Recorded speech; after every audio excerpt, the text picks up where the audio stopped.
Ballabhgarh private school association की ओर से जिला शिक्षा अधिकारी को मुख्यमंत्री व शिक्षा मंत्री के नाम ज्ञापन सौंपा गया।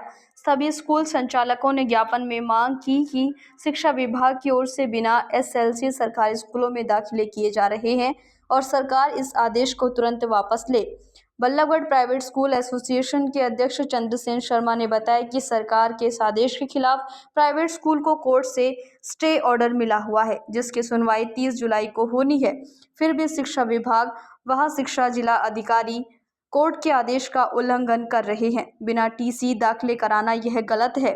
वहीं प्राइवेट स्कूल संचालकों ने मांग पत्र के माध्यम से 1 जुलाई से स्कूल खोलने की भी मांग की है। बल्लभगढ़ प्राइवेट स्कूल एसोसिएशन के अध्यक्ष चंद्रसेन शर्मा ने कहा कि उनकी मांग पत्र को जिला अधिकारी ने ले लिया है और उन्हें आश्वासन दिया है कि इस संदर्भ में वह खुद शिक्षा मंत्री से बात करेंगे। जल्द ही इस समस्या का समाधान निकाला जाएगा। अगर इस आश्वासन के बाद भी अगर इस देश को वापस नहीं लिया जाता अगर इस आश्वासन के बाद भी अगर इस आदेश को वापस नहीं लिया जाएगा तो पूरे हरियाणा के स्कूल संचालक सड़कों पर प्रदर्शन करेंगे और ज़रूरत पड़ी तो हाईकोर्ट में जाकर भी केस दायर करेंगे। मैं Chandrasen Sharma, Ballabhgarh private school association का प्रधान, और आज हमारे बल्लभगढ़ प्राइवेट स्कूल एसोसिएशन के एग्जीक्यूटिव के सारे नुमाइंदे आज एकत्रित हुए।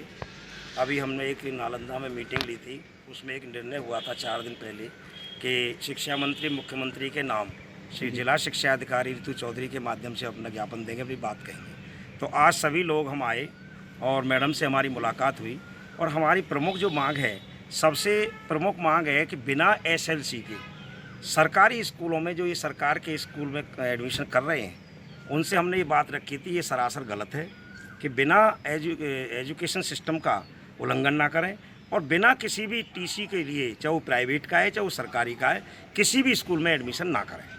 तो हमने ये बात प्रमुखता से नंबर 1 पर रखी है। दूसरी बात हमारी ये थी कि हम स्कूलों को 1 जुलाई से खुलवाना चाहते हैं, जो हमारी एसोसिएशन ने निर्णय लिया था। तीसरी हमारी, हमने 15/4 को भी एक ज्ञापन दिया था सरकार को इनके माध्यम से कि हमारी जो मांग है वो आर्थिक पैकेज की है। लगभग 1.5 साल से स्कूल नहीं खुले, पिछले हालात ख़राब रही, तो हम सरकार से ये चाहते हैं कि हमारे टीचर्स को कोई आर्थिक सहयोग दिया जाए, क्योंकि जब फीस नहीं आ रही है तो हम कैसे उनको सैलरी दें, कैसे बिजली का बिल भरें, कहाँ से ईएमआई भरें, क्योंकि सारा ढांचा जो तैयार स्कूल वालों ने किया है, अपनी उनकी ज़मीनें, अपना ही पैसा है, बैंक से लोन लिया है, उनकी ईएमआई दे रहे हैं। हमारी फ़ीस आती है, हम टीचर्स को सैलरी देते हैं। और आपको बताएं कि टीचर्स के साथ 4th क्लास है, बस हैं, कंडक्टर हैं, सारा स्टाफ हमारा जुड़ा हुआ है। हमें सबको साधना पड़ रहा है, बड़ी मुश्किल से परेशानी हो रही है और हम चाहते हैं कि हमारी जो फीस आएगी तो हम उनको सैलरी टाइम पर दें। तो इन्होंने एक सबसे बड़ा वायलेशन जो किया है, और हमने तर्क भी दिया है कि हाई कोर्ट में एसोसिएशनों ने केस डाल रखे हैं और उसका भी, कोर्ट का भी उल्लंघन सरकार के द्वारा या सरकार के निदेशालय के द्वारा किया जा रहा है। तो मैडम जी से हमने ये कही है कि आप इस तरह से सरकार का एक प्रतिनिधि होने के नाते समानता का व्यवहार करें। प्राइवेट स्कूल हो चाहे वो सरकारी हो, आप सबके डीओ हैं, जिला शिक्षा अधिकारी हैं। यदि आप हमारी इस बात को नहीं मानेंगे तो आज, उस दिन भी मीटिंग में रोष था, आज भी स्कूल संचालकों में रोष है। तो मैडम ने कहा है कि आज हमारी बीसी होगी डीएससी शिक्षा विभाग के अधिकारियों के साथ, प्रमुखता से इन पॉइंटों को आपको डिस्कस करेंगे और आप हमें शाम को फ़ोन पे पूछ सकते हो, कल मिल के ले सकते हो। ये उन्होंने हमें आश्वासन दिया है कि हम आपकी बातों को सरकार के सामने उठाएंगे।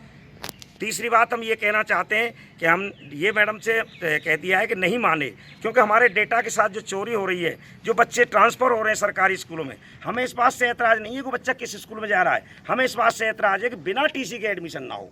अफरा तफरी मच जाएगी, सिस्टम ख़राब हो जाएगा। जब सिस्टम ही किसी इस पर जंगल राज हो जाएगा, तो ये मैडम से हमने बात कही है। और ये सरकार इस तरह का जो हरकत कर रही है, या तो ये 2-4 दिन के अंदर इसको वापस कर ले, हमने चेतावनी दे दी है। नहीं किया तो फरीदाबाद की सारी एसोसिएशन, फरीदाबाद के साथ हरियाणा की सारी एसोसिएशन एक बहुत बड़ा आंदोलन तैयार करेंगी। और दूसरा, नहीं ये 2-3 दिन में रुके तो हमारी आज शाम को एक मीटिंग कार्यकारिणी की कई लोगों की होगी। हमने ये भी फैसला लिया है कि इनके खिलाफ यदि कोर्ट ऑफ कंडेम बनता है तो तुरंत हम हाई कोर्ट में मूव करेंगे और बहुत जल्दी इस पर फैसला लेंगे। ये हमने मैडम से खुले शब्दों में कहा। सर, पर अब बिना टीसी के एडमिशन हो रहे हैं सरकारी स्कूल में, तो जो पेरेंट्स हैं उनमें कह रहे थे, वो बता रहे हैं कि अच्छा है ये कार्य। नहीं, अच्छा तो है जब किसी का पैसा रह रहा है, पिछले स्कूल की फीस रह रही है, उनको फीस नहीं दे रहे हैं। और वो इस तरह से, हमें टीसी से एतराज नहीं है, मैं फिर कह रहा हूँ। पर स्थिति तो सबकी खराब है। नहीं, स्थिति खराब है। जब हमने उनको पढ़ाया है, पिछली साल का मार्च 2021 की बात कर रहे हैं, अभी 4 महीने की नहीं मांग रहे, इनका तो हम पढ़ाएंगे मांगेंगे, लेकिन मार्च तक हमने उनको कोऑपरेट किया है 9-10 महीने।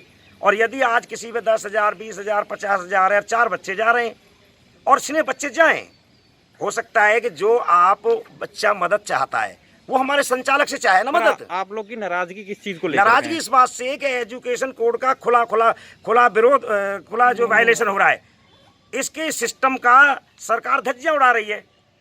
शिक्षा निदेशालय एसएलसी के बिना कहीं एजुकेशन कोड में नहीं लिखा कि किसी भी स्कूल में एडमिशन हो, चाहे वो प्राइवेट हो चाहे सरकारी हो। हमारा सीधा विरोध ये है, एडमिशन हो, एमआईएस से छेड़छाड़ ना करें। हमें आईडी मिली हुई है, हमारा डेटा है, हमारी चोरी क्यों कर रहे हैं हमारे बच्चों की? सरकार चोरी सिखा रही है। सरकार को तो सबको संरक्षण देना चाहिए। सरकार हमारे बच्चों को चोरी के द्वारा ट्रांसफर कर रही है कोरोना की आड़ में, ये हमें बर्दाश्त नहीं है। सर, सरकारी स्कूल में उसी सिलेबस की फीस 300 रुपये है, जबकि प्राइवेट स्कूल में 1000 से लेकर 10,000 तक फीस है, तो इस अंतर को कैसे कम करें? देखिए, बात फीस का नहीं है, फिर कह रहा हूँ मैं आप मेरी बात से, हम ये नहीं कह रहे हम बच्चे को टीसी नहीं देंगे, हम टीसी देंगे, बच्चा आएगा टीसी लेगा। अब आज 1 साल की थोड़ी है, ये तो ट्रेंड बन जाएगा। टीसी के बिना यदि किसी बच्चे में क्या स्टेटस है, कौन सी क्लास का है, कहाँ चढ़ रहा है, यदि बिना टीसी के जाएगा, टीसी का मतलब था ट्रांसफर सर्टिफिकेट। आप क्या मानते हैं, बच्चे जा क्यों रहे हैं? ये नहीं, बच्चे नहीं जा रहे। क्या कारण मानते हैं? देखिए, बच्चे नहीं जा रहे, ये बच्चों को जानबूझ करके गुमराह करके चोरी कर रहे हैं। आप बताइए कि ये कहना कि प्राइवेट स्कूल का कोई मार्च का बकाया है और आप वहाँ पैसा मत दो, आधार ले आओ, ये सरकार की पॉलिसी होती है, ये सरकार के काम है। ये घर घर जा करके हमारा, देखिए, प्राइवेट वाले प्रचार जरूर करते हैं, लेकिन ये नहीं कहते कि भाई दूसरे भाई का 10,000 छोड़ दो, हमारे यहाँ आ जाओ। चोरी नहीं सिखाता। हम जब शिक्षा के आदमी हैं, हम भी या हमारे टीचर जो सरकारी में लगे वो भी तो हमारे साथी हैं, उनके द्वारा ये सरकार चोरी करवा रही है, चोरी सिखा रही है। तो अब आप लोग क्या करेंगे? अब आप लोग क्या करेंगे? हम ये करेंगे कि हमने मैडम को कह दिया है, उन्होंने हमारी बात को सुन लिया है। आज वो वीसी के साथ मीटिंग करेंगे और हमें वो जवाब देंगे, हमारी बातें रखेंगे। उसके बाद यदि इन्होंने ये वापस नहीं लिया तो आपके ऑन रिकॉर्ड चैनल हम बात कह रहे हैं कि यहाँ फरीदाबाद में और फरीदाबाद की सारे हरियाणा की एसोसिएशन इस पर एक मत हो रही है। ये मामला फरीदाबाद का नहीं है, पूरे हरियाणा में चल रहा है, सभी एसोसिएशन ज्ञापन दे रही हैं। तो सबको रोष है, सब इकट्ठे होकर के बड़ा आंदोलन तैयार करेंगे, कोर्ट ऑफ कंडेम भी जाएंगे।